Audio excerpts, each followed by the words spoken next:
Hello, this video is to recap organic chemistry, specifically to go through this challenge that I set you on how organic chemistry has changed our daily lives. 3 sections, I'm going to go through them pretty logically, A, B, C. So, first question, you have to give the functional groups in the following families of compounds: alkene, alcohol, carboxylic acid and amino acid.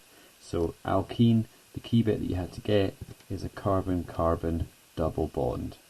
So if you drew it, then it would look like that, with the double bond between 2 carbons. The alcohol, the key thing you had to have is a carbon, which is an OH bonded to it. If you just put OH, that would be okay. And a carboxylic acid, it's that same as before, the C with the OH, but there's an extra double bond to oxygen on it, so the CO group. Now, an amino acid is something that combines the carboxylic acid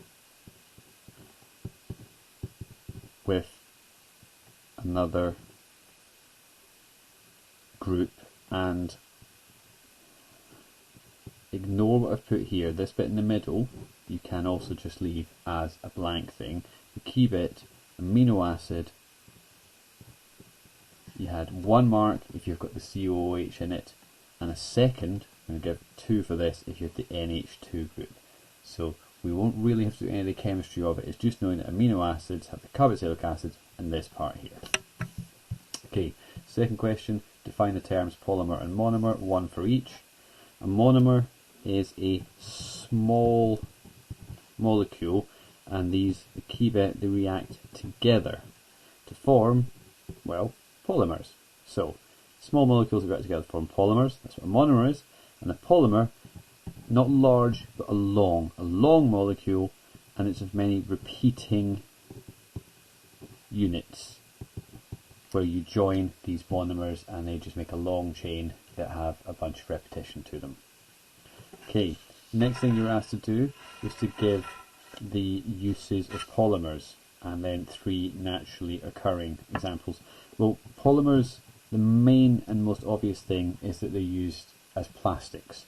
So therefore, if you've got any use of plastics, it could be building materials, it could be clothing, it could be containers, it's literally anything made out of plastics. They also have a whole bunch of other things that aren't just plastics. If we look at natural, some examples would be things like wool, there would be cotton.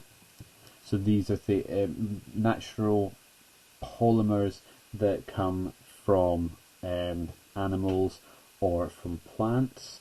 And what else you could have is things like cellulose and starch. So these are 2 that you should know about from your biology. Continuing in, excuse me, from the biology, you've got DNA is a polymer itself, this long chain molecule with repeating units, and proteins.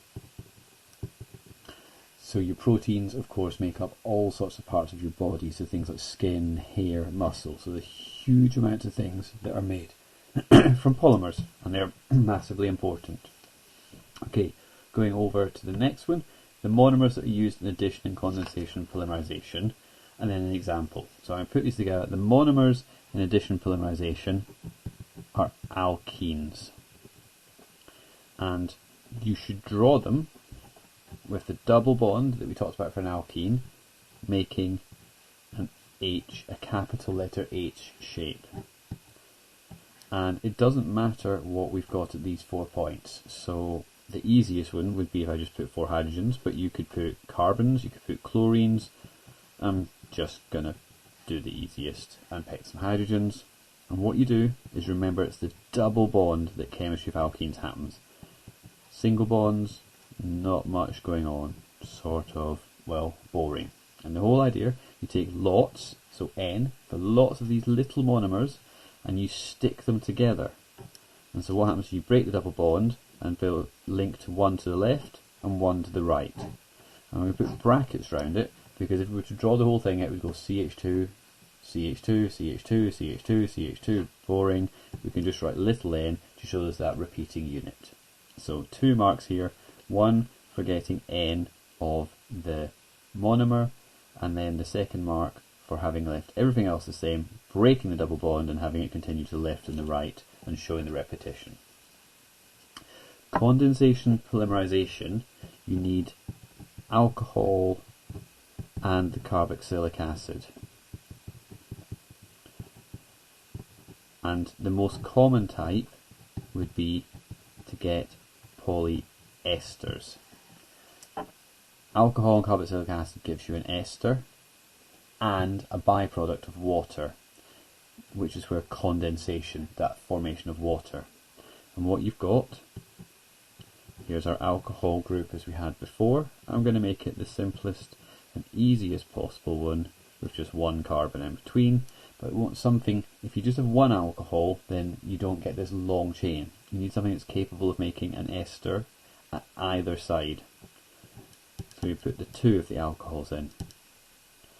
Next, the carboxylic acid. Here is our Q group. And then I'm going to make it really simple, nothing else in the middle, just another Q group. What happens is that you break the OH bonds, and then you break off the water here.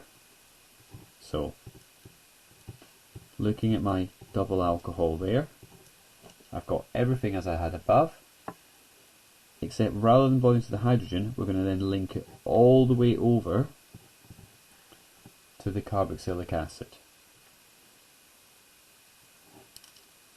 Using the wonders,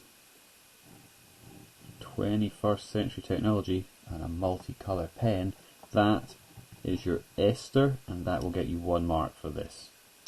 Keeping going up here, we've got our carbon with a double bond, and instead of being to the OH, this will keep going, and what it will actually link to is another oxygen here, which will be linked to the carbon and the oxygen, and then we get this repeating pattern. So I can show that that's all going to repeat, and we can put N there.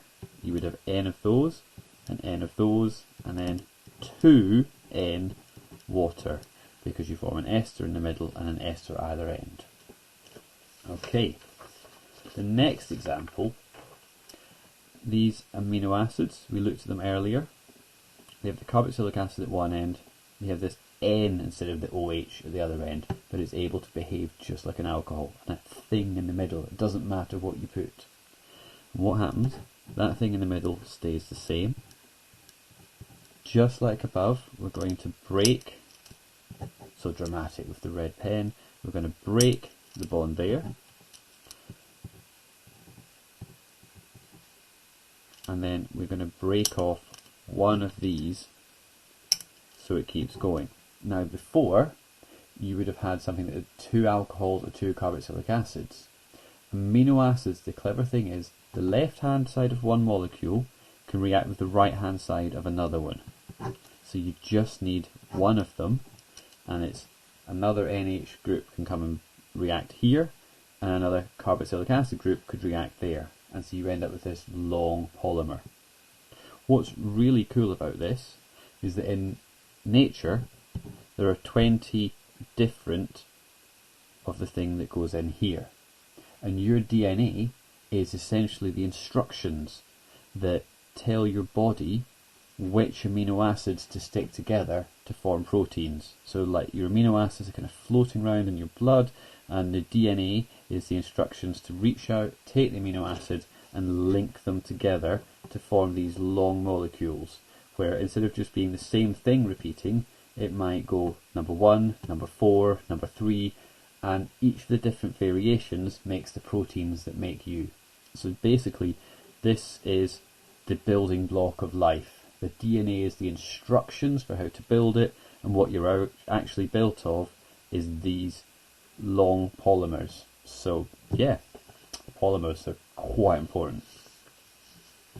Right, we're on to the bonus section. Which type of polymerization do you think is best for the environment? So the concept from the moles topic of atom economy, the mass of the useful product divided by total mass of reactants times 100. For addition, polymers, there is no waste product. So therefore, it's got the 100% atom economy. So for that argument, that's pretty good. But most of our alkenes come from crude oil, and we know that that is not a sustainable source of materials, and so for that reason I would say that the addition polymers are not the ones that are best for the environment, whereas the condensation polymers, for condensation, a lot of the monomers can come from plants, and so therefore that is sustainable. Right, the last bit, the formation of polymers is important to daily life of humans. Well, if we go right back up here, it's the things I talked about here.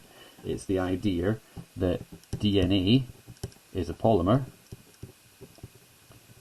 and it's the code for life. Proteins is again a polymer, and it is useful for hair, for muscle, for your enzymes in your body. So how would life be without them? Well, life wouldn't be. There would be no life without any of these. If you think about all of the clothing that you are wearing, have a look at the labels. 100% the things that your clothing is made out of will be a polymer. If it is wool or cotton, it's a natural polymer. If it's something that starts poly, it's a human-made version of one of these polymers. So at this point, assuming that you're not dead, you're certainly naked. The food that you eat, well, all the proteins, well, hang on again, we're talking more polymers. So the food that you eat, the clothes that you wear, the material that you build your house out of, essentially, with no polymers, there is no life. Might be trying to make the argument that chemistry is the most important subject, but hey, if you've watched this far, you might agree.